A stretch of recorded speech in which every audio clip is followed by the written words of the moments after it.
क्या चाहिए? जिंदगी को खेल समझ लिया है। 3-4 साथी क्या मिल गए तुझे? तूने सोच लिया कि तू अपनी मनमानी करेगा। मरने वाला भले ही एसपी चंद्रशेखर था, लेकिन हार मेरी हुई है और जीतने के लिए मैं तुझे मार दूंगा। मारूं? अगर ये ट्रिगर दब गया ना तो तेरी इस खाली खोपड़ी के चीथड़े उड़ जाएंगे। उस एसपी की 13वीं के साथ तेरी भी 13वीं हो जाएगी। क्या बोलता है? दबाओ ट्रिगर। मैंने कुछ नहीं किया। माधव, अरे उसे सुनाने का क्या फायदा? उसे तो गन पकड़नी भी नहीं आती है। हमने किया है ये सब। हम लोग भूल गए हमें। काफी साल पहले तुम एक आदमी को जानते थे, रामदत्त शर्मा, याद आया? तुम्हारे खेल के चक्कर में हम गांव के बाहर फेंक दिए गए थे। उसी रामदत्त शर्मा के हम बेटे हैं। हमारा लक्ष्य सिर्फ तुम, चंद्रगिरी का माधव यानी। तो मेरा अंदाज बिल्कुल सही था। तो ये सारी हरकतें जो हैं शुरू से इन सब के पीछे तुम लोग ही हो। कलापुरा के रामदत्त शर्मा जो तुम्हारे पिताजी थे, उन्होंने मुझे मारने के लिए भाड़े के टट्टू भेजे।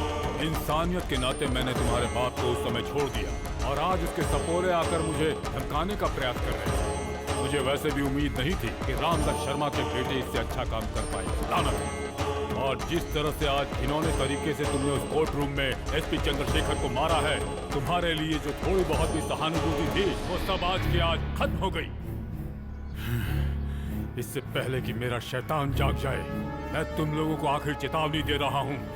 इस जगह को छोड़कर कहीं और जाकर सर छुपाओ। चले जाओ यहाँ से।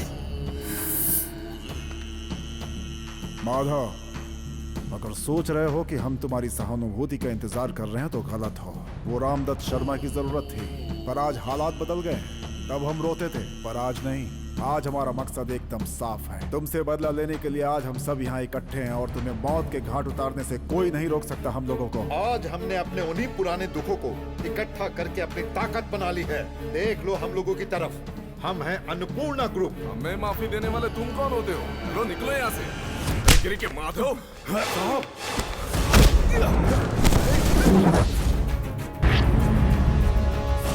तेरी इतनी हिम्मत कि मेरे पापा पर हाथ उठाए? अंजू, माफ कीजिएगा पापा।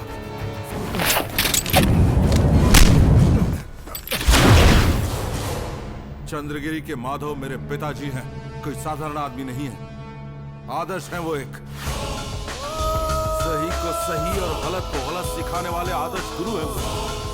उस मूर्ति को गिराने की कभी कोशिश मत करना, वरना मुझसे बुरा कोई नहीं होगा। अगर फिर कभी दोबारा ऐसा करने की कोशिश की तो तेरे सर के चीथड़े उड़ा दूंगा।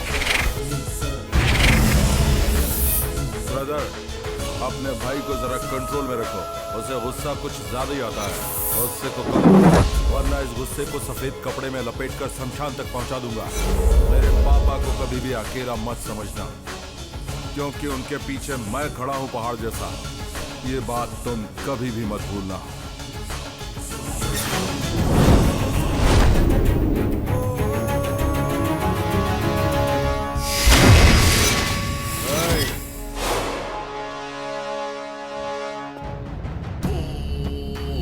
अच्छी लगी तुम्हारी बातें। माधव के अंदर जो जवानी का खून था वही तुम्हारे अंदर दिख रहा है मुझे। थोड़ी ताकत और बढ़ा दो, कभी कमजोर हो। तुम जानते हो किससे लड़ रहे हो? हम तीनों को अच्छे से पहचान लो। हमारे बारे में सब कुछ अपने पिताजी से पूछ लो। तुम्हारी बात मैं समझ गया, लेकिन ताकत मुझे नहीं, तुम्हें चाहिए। क्योंकि पैसा भले तुम्हारे पास ज्यादा है, लेकिन अकल कम है। ब्रदर, जुनून अच्छी बात है, पागलपन नहीं होना चाहिए। जिद्दी होना अच्छी बात है, जिद पकड़ कर बैठना अच्छी बात है। तुमने जितने भी कारतूस अपनी बंदूकों में भरकर रखे हुए हैं, चंद्रगिरी के माधव को ऊपर पहुंचाने के लिए कम पड़े। मेरी आदत नहीं है कि मैं बार बार कुत्ते की तरह भौंकूं, सिर्फ काटता। ग्रहण तुम्हारा इंतजार कर रहा है, जो तुम सबका सर्वनाश कर देगा।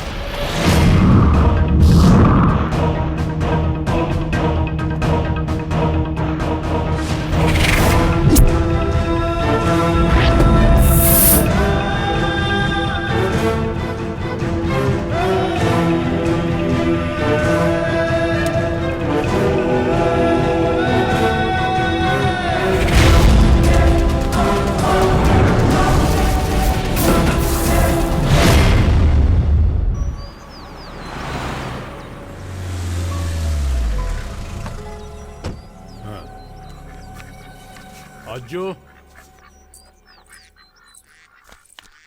ये लो, कल रात 9:30 की फ्लाइट है। पापा बात ये है, मुझे अब कहीं नहीं जाना। क्यों नहीं जाना? ये तुम भी जानते हो वो क्यों नहीं जाना चाहता, फिर भी मैं बताता हूँ। आप शांत रहिए, इसे जवाब देने दीजिए। पापा, पहली वजह क्लासेस वैसे भी कल खत्म होने वाली है, कॉलेज वाले स्टडी लीव देंगे। और दूसरी वजह बताओ मुझे। पापा, इस मुसीबत में आपको अकेला नहीं छोड़ सकता। अपनी मुसीबत से मैं खुद निपट सकता हूँ, तुम टांग मत अड़ाओ। अगर पिता मुसीबत में हो तो ये बेटे का फर्ज बनता है कि उसकी मदद करे। 2 साल हो गए हैं चंद्रगिरी से बाहर रहते हुए इसे। इन 2 सालों में न जाने कितने ही मामलों को मैं खुद अकेले निपटा चुका हूँ। उस समय तो इसके बारे में कभी नहीं कहा कि इसकी मदद ले लूं। पापा, अब सब बदल गया है। ये अन्नपूर्णा ग्रुप, ये ठीक लोग नहीं लगते हैं।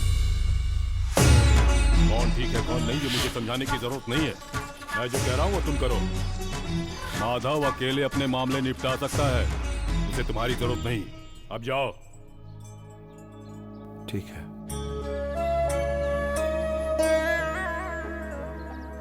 एक बेटे का दिल क्या चाहता है, एक बाप होने के नाते मैं ये अच्छी तरह से जानता हूँ। आज मैं तुम्हारा बाप हूँ, पर कल किसी और का बेटा भी था।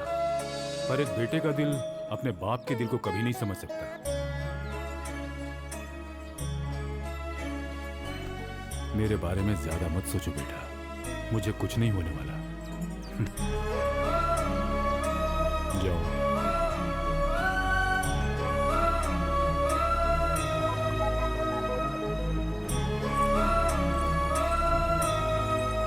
अज्जू पे सख्ती करके आपने अच्छा नहीं किया साहब। जानता हूं मैंने अच्छा नहीं किया, पर उसे अन्नपूर्णा गोडाउन क्यों लेकर आए, वो भी गन के साथ? वो गन तो एसपी चंद्रशेखर। पर उसके हाथ में गन देने से पहले तुम्हें सोचना था। गलती हो गई मुझसे। जमाल, ध्यान से सुन। एक बार जब गन किसी के हाथ लग जाती है तो जिंदगी भर श्राप की तरह उसका पीछा नहीं छोड़ती वो। अज्जू के बारे में मैंने ऐसा कुछ कभी सोचा नहीं। अब आगे से ऐसा नहीं होगा। होना भी नहीं चाहिए। अगर दोबारा ऐसा हुआ तो मुझसे बुरा कोई नहीं होगा।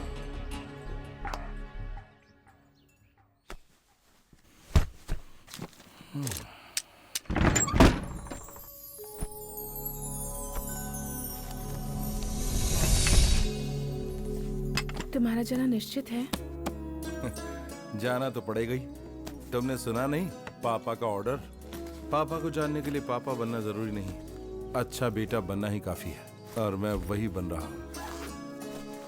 उनके साथ मैंने बहस इसलिए नहीं की क्योंकि मैं उनका मूड खराब नहीं करना चाहता था, पर मैंने एक बात अच्छी तरह से सोच ली है। मैं उनसे फोन पर बात करता रहूंगा। चंद्रगिरी में अगर कुछ भी गलत हुआ तो मैं तुरंत लौट आऊंगा। हे भगवान, दिया बुझ गया। शायद तेल खत्म हो गया होगा। नहीं, तेल तो भरा हुआ है।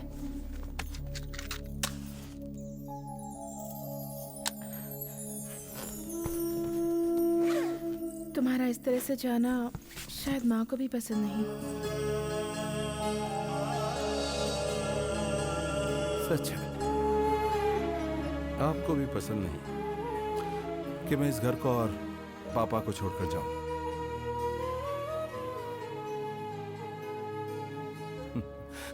अगर वाकई आपके और पापा के मन में मेरे लिए थोड़ा सा भी प्यार है तो फिर आप उनका मन क्यों नहीं बदल देती?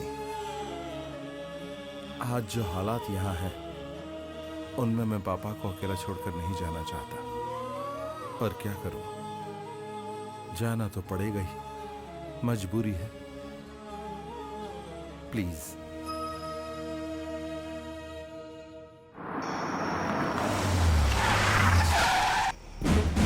आइए सर।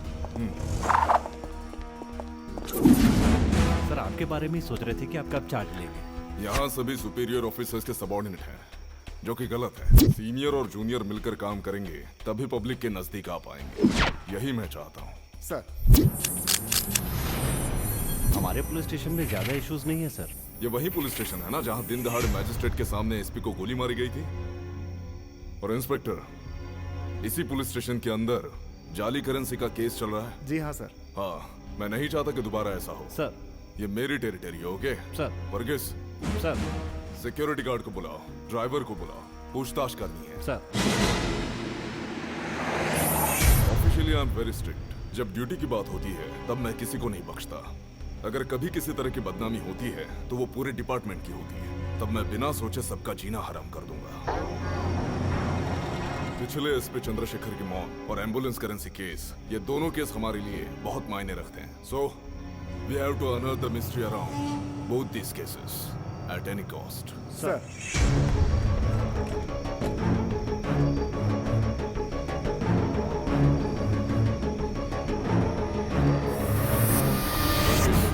मुझे उन दोनों केसेस की फाइल्स ला कर दो। Sir sir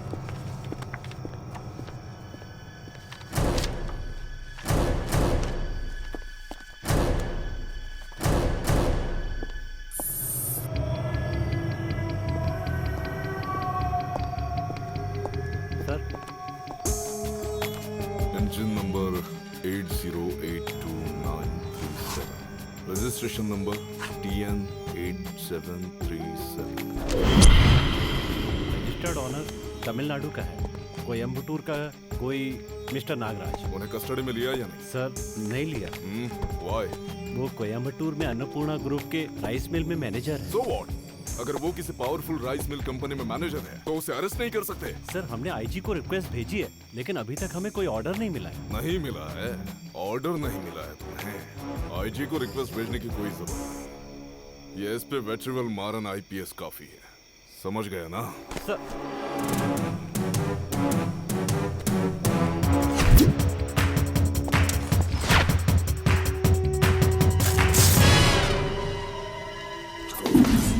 Take the engine number. हैं? नंबर कुछ अलग लग रहा है।